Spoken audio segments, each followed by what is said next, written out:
మిత్రమా అందరికీ కూడా శుభోదయం అండి. ఈరోజైతే మనకి కోటి సోమవార వ్రతం అన్నమాట. ఈరోజు నేను సత్యనారాయణ స్వామి వ్రతం అయితే చేసుకున్నాను. ఈరోజు చాలా విశిష్టత కలిగినటువంటి రోజు కదా. ఈరోజు మనం ఏది చేసినా కోటిసార్లు చేసినటువంటి ఫలితం అయితే వస్తుంది. ఈరోజు కోటి సోమవార వ్రతం అని ఎందుకంటారంటే, వెంకటేశ్వర స్వామికి ఇష్టమైనటువంటి నక్షత్రము కార్తీక మాసంలో ఏ రోజైతే వస్తుందో ఆ రోజుని మనము కోటి సోమవార వ్రతం అంటారనమాట. కోటి సోమవారం అంటారు. ఈ సంవత్సరం అయితే మనకు 2025లో గురువారం రోజు వచ్చింది. వారంతో సంబంధం ఉండకుండా నక్షత్రం ఏ రోజైతే వస్తుందో ఆ రోజుని మనము కోటి సోమవారం అంటారనమాట. ఈరోజు మనము ఏది చేసినా చాలా విశిష్టత ఉంటుంది. ఈరోజు ఇంకొక ప్రాముఖ్యత ఏంటంటే, వెంకటేశ్వరికి ఇష్టమైనటువంటి నక్షత్రం శ్రవణ నక్షత్రం కదా. ఈరోజు మనము నక్షత్రాలు మొత్తం 27 నక్షత్రాలు కదా.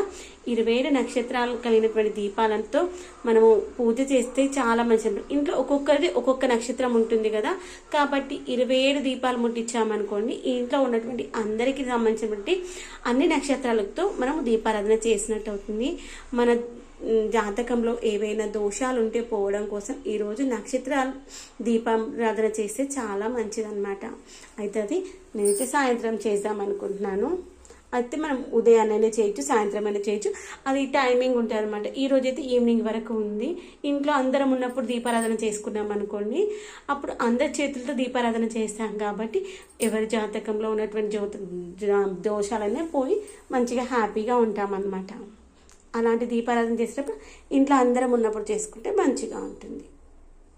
ఇదిగోండి, ఇలా నేనైతే సత్యనారాయణ స్వామి వ్రతం మనము ఇంట్లో నెలకు ఒకసారైనా చేసుకోవచ్చు, సంవత్సరానికి ఒకసారైనా చేసుకోవచ్చు.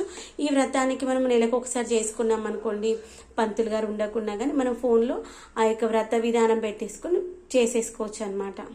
ఎందుకంటే పూజనైతే అయిపోయింది. ఇలానైతే హారతి అయితే ఇచ్చుకున్నాను.